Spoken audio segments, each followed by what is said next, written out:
Guys, it's that time of year again. For a limited time, you can get any pair of jeans, chinos, or pants from Barbell Apparel for just $99 each. Have you ever struggled with jeans that hug your quads just a little bit too snug? Well, I've been there, and that's why I'm stoked to tell you about Barbell Apparel. I've been rocking their gear for a while now, and the comfort and fit is unmatched, especially for those of us that don't skip leg day. Barbell Apparel is stylish and functional, built to power whatever your workouts, your work days, and your adventures demand. But let me give you a quick heads up. Barbell has sold out 8 years straight, so don't miss out on these deals. With a lifetime guarantee and a size exchange guarantee, wear it, use it, live in it. If you have any issues at all, Barbell will repair it or replace it for you. So go to barbellapparel.com, grab yourself some new pants, level up your wardrobe game, or just click on the link below. Joe Rogan came out.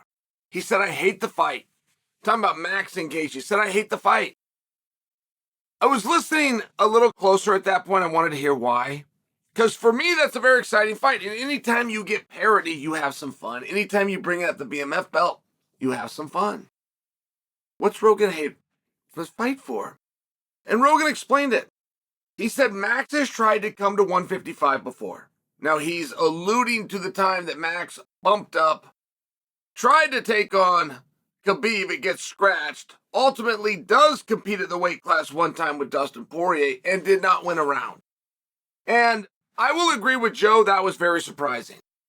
For Max Holloway to fight in the realm that he likes to fight in, which is stand-up, largely a Western boxing match, with anybody, and to lose every single round was a surprise. But it was also a bit of a coming-out moment for Dustin Poirier. We didn't fully know just how great and elite Poirier was. So Max goes back down, takes the world over at 145, becomes what he remains, the clearest number one contender, the clearest next best thing any division has that isn't the champion. So Rogan was talking about it, and he brought the size back into it. He said, look, Max hasn't gotten any bigger. These guys were too big to him. Too big for him the first time. And moreover, if Max bumps up and gets beat up, dropping him down or make believing that we're going to be able to just send him back home to 145 and still have all that nice, beautiful shine on him is not going to happen. Well, Joe makes a very fair point, doesn't he? That is hard to do. That would be very difficult to do. So, what should we do?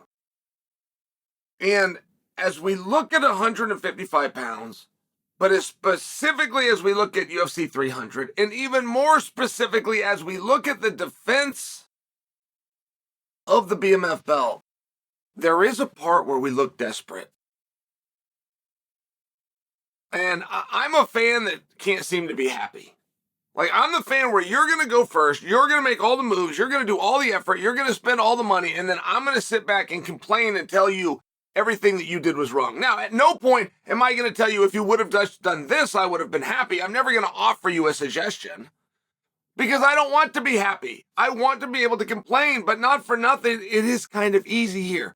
Max versus Justin is a fight that was sought after, that was suggested by, that was in the magazines, that was in the articles, that was spoken into the microphones, that had innuendo around it. Never. Nobody ever said, I want to see Max and Justin fight. Ever. Justin Gaethje and a 45-pounder. Never a piece of dialogue. Justin Gaethje and several 170-pounders, yes, have been linked together. And yes, have made for some very compelling potential matchups. So when Rogan comes out and he says he hates it, and he hates it because in Joe's mind, it's a foregone conclusion. The foregone conclusion is that Justin Gaethje is going to be Max. Max is then going to be returned to 145, although a little of the shine and a little luster is going to be gone. And he's not quite going to be the number one contender ready to take on Volkanovski, or Volkanovski gets beat, which Volkanovski's never found himself in a position where he is more likely to get beat then this upcoming title contest against Topuria. All of a sudden you start looking around and going, why did we do that fight? And I got to tell you, in all fairness, as of right now, I don't know. It seemed like we got a feature card where we had to start doing some really feature things. And if anyone anywhere of the world, if there was a thread on what the kids call the underground that was laughing and joking and filled with fun, good-hearted emojis, but it brought Max and Gaethje together, I wouldn't be making the statement right now. Nobody asked for that fight. Nobody wanted that fight.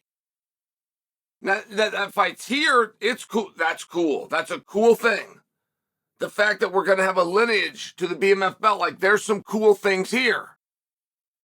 But it puts an innate amount of pressure on what you're going to announce for the rest of the card. Because if we have one cool fight, fine, we'll call it a cool fight. But if we have another cool fight, all of a sudden they don't look like cool fights. They look like desperation fights. And it just makes me more curious, right? The day goes by, UFC 300 not complete, Chael Sonnen, just as curious, just as enveloped.